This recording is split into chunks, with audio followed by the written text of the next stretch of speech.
très rapidement, en 10 minutes, Khalil, on parle d'un garde du préfet de Kerouané qui est accusé d'avoir tué un jeune qui est accusé d'avoir tiré sur un jeune qui a finalement succombé. Oui, ça s'est passé en début de semaine. Oui, en début de semaine, c'était le mardi, il faut le rappeler. Le mardi, il y a donc eu un conflit. D'ailleurs, c'est un conflit qui date depuis les 7 ans, qui a opposé deux districts du côté de Kerouané. Il s'agit du district de Iraya et de Madina. Maintenant, les habitants du district de Iraya, où le jeune a été tué, ont plusieurs fois interpellé le préfet sur la question, le préfet de Kerouané, Mohamed Cheikh Keita, pour qu'il vienne intervenir pour éviter le pire. Mais le préfet a donné plusieurs rendez-vous. Malheureusement, il n'a pas répondu au rendez-vous.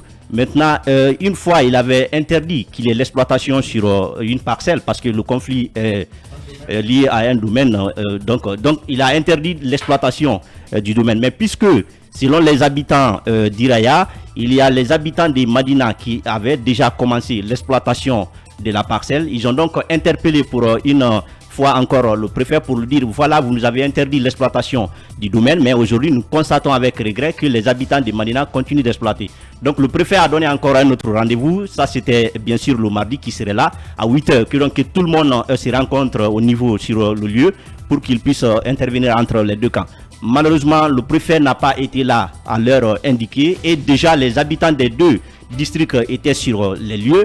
Il y a eu maintenant la tension et la tension est montée. On a informé maintenant le préfet pour lui dire que si vous ne venez pas, forcément il y aura des cas de mort parce que déjà il y avait des altercations entre les deux districts, des armes blanches avec et autres. Il y avait déjà des altercations. Alors le préfet est venu tardivement pour intervenir maintenant entre les deux cas. Il y a eu des arrestations. Et à la suite des arrestations, il y a un jeune qui a été tué selon les habitants de Madina, notamment le papa d'ailleurs du jeune, c'est le garde du préfet. Les hommes quand même qui ont été amenés par le préfet sur les lieux, c'est l'un des hommes qui a tué sur le jeune. Alors, qu'est-ce qui s'est passé après? Une précision importante à ce niveau, parce que selon, pour toujours renforcer cette information, c'était des jeunes qui avaient été arrêtés dans ces altercations, qui avaient été embarqués à bord d'un pick-up en direction de Kerouané.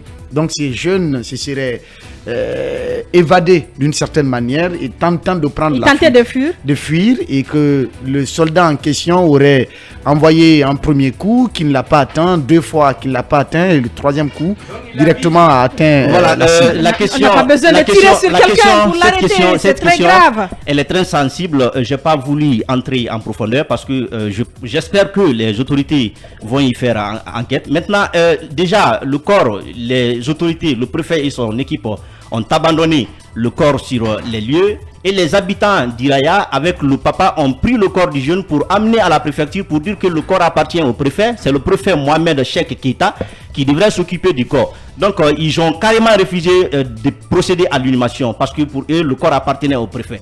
Le gouverneur maintenant de Kankan qui s'appelle Aboubakar Sidiki Diakité a été informé de la situation et puisque lui il a repris les choses en main. Il a repris les choses en main puisque lui il n'a pas été muté. Il a une influence dans cette zone.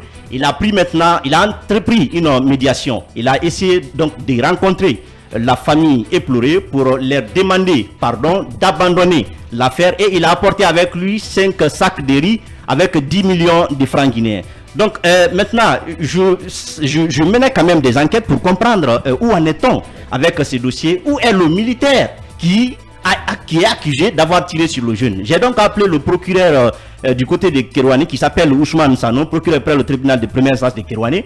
Il m'a fait comprendre que lui, il n'était pas compétent pour gérer le dossier, qu'il fallait voir le procureur militaire du côté de Kankan. C'est ce que j'ai fait. J'ai appelé le procureur militaire avec qui j'ai communiqué ce matin et il m'a fait comprendre que, évidemment, il a été informé de la situation. Ils sont en train de prendre des mesures. Il a rassuré que déjà l'enquête va être ouverte, qu'ils vont ouvrir une information judiciaire, que le juge d'instruction va être saisi. Mais je lui ai demandé, j'ai insisté sur la question.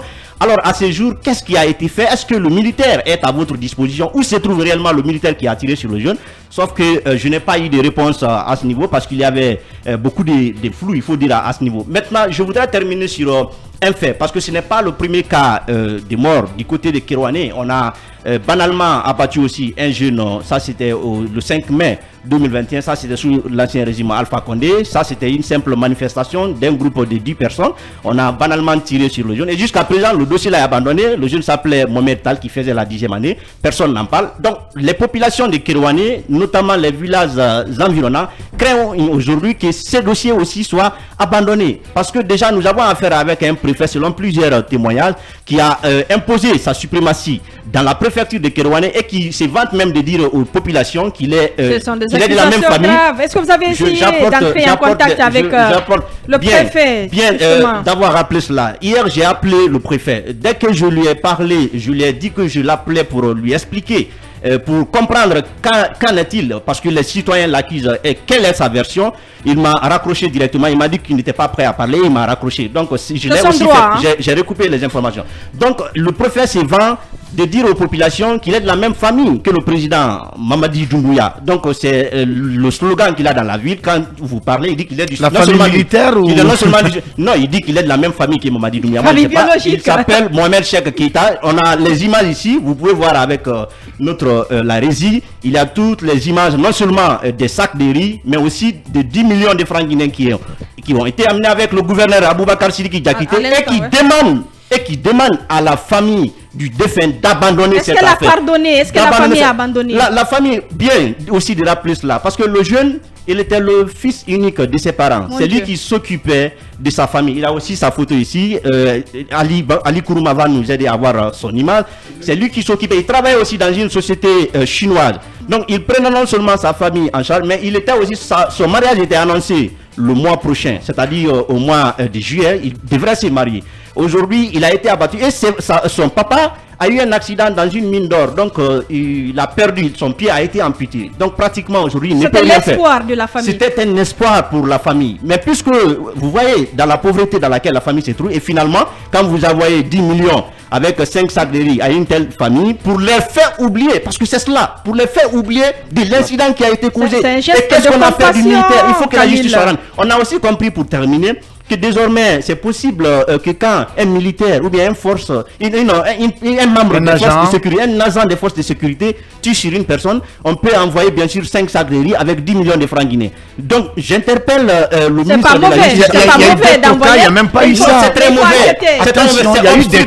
C'est obstruction à la justice. Vous ne comprenez pas. C'est obstruction à la justice. C'est une manière de soulager la famille, de demander pardon à la famille pour que la famille laisse un peu cette affaire. Le jeune qui a été tué à son si le ministre de la Justice n'intervient pas, si le ministre de la Justice n'intervient pas, la famille aujourd'hui, ce n'est pas que la famille qui est concernée, c'est toute la localité qui est concernée et ce n'est pas le seul cas comme je l'ai rappelé, mais c'est un dossier que nous allons suivre jusqu'à la fin. Babila qui connaît aussi bien la zone, rapidement. En fait, effectivement. C'est très grave, on ne peut pas arrêter quelqu'un en tirant. Oui, absolument. Il y a d'autres moyens pour arrêter une personne. Encore une fois, moi je voudrais juste interpeller cette communauté. Il faut dire, pardon, vous permettez, juridiquement, il est interdit de tirer quelqu'un en fuite. Même le plus grand bandit, on dit quand il est en fuite, une fois qu'il prend la fuite, vous ne tirez pas sur lui, c'est interdit. Voilà. Et donc, cette précision, elle est importante. Encore une fois, ces bavures, c'est pas une première. À Soronconi, tout récemment, on en a assisté. Il y a un jeune boucher qui revenait des alentours du camp, qui s'est fait aussi abattre sur place, et c'est encore les mêmes autorités. Le gars, il avait été tiré, on l'a conduit à l'hôpital du camp Sundiata de Cancan. Ils n'ont pas pu, il a été finalement évacué sur Conakry et c'est au camp Samorici qu'il a trouvé la mort. Le corps a été ramené à Soronconi. Ce sont ces mêmes autorités militaires qui se sont présentées dans la famille pour user des fibres sociales, disons de nos traditions, pour tenter de calmer la douleur de la famille. Et ça se passe comme ça quand c'est des hommes en tenue qui abattent comme des chats, des êtres humains. On ne fait pas entendre la justice, mais on joue plutôt sur, n'est-ce pas, des relations, sur des aspects sociaux pour tenter d'enterrer ces faits-là. Ce qui s'est passé à Kerouané, encore une fois, pour terminer. Il faut le rappeler. Jusqu'à présent, aucune mesure provisoire n'a été prise contre le préfet, aucune communication officielle de la part des autorités. Sinon, un tel préfet ne devrait pas rester. Il devrait être ce qui est déplorable. Khalil, je pense qu'il faut déjà... Commençons par présenter nos condoléances à la famille. Mais interpellons encore nos populations à la base. Quand il y a des conflits comme ça, l'autorité, le préfet est là pour établir l'autorité entre les populations. Non, je ne suis pas d'accord avec vous. Non, laisse-moi finir. Ce sont eux le problème dans les localités. Écoutez, ce sont eux les problèmes dans les localités. Les représente l'État. Le préfet représente l'État. Permettez Khalil. Pourquoi on a fait appel au préfet? C'est parce qu'il y a deux communautés qui ne s'entendaient pas. C'est drame. Alors, voilà, écoutez, c'était de venir calmer. Mais si à la base, nous, notre rôle aujourd'hui, c'est de dire à la base, à nos populations, d'écouter les autorités. Écoutez, on ne peut pas toujours se... Non, écoutez, non, c'est toi qui le dis. On va s'arrêter. Appelons nos populations de respecter l'autorité. En tout cas, le ministre de la Justice est interpellé, le ministre Charles Wright, qui est donc interpellé. Un ministre qui n'aime pas l'injustice, en tout cas, c'est ce qu'on nous fait croire. On espère qu'il va se saisir de ce dossier pour donc essayer d'en savoir davantage. Mirador revient juste après la pause.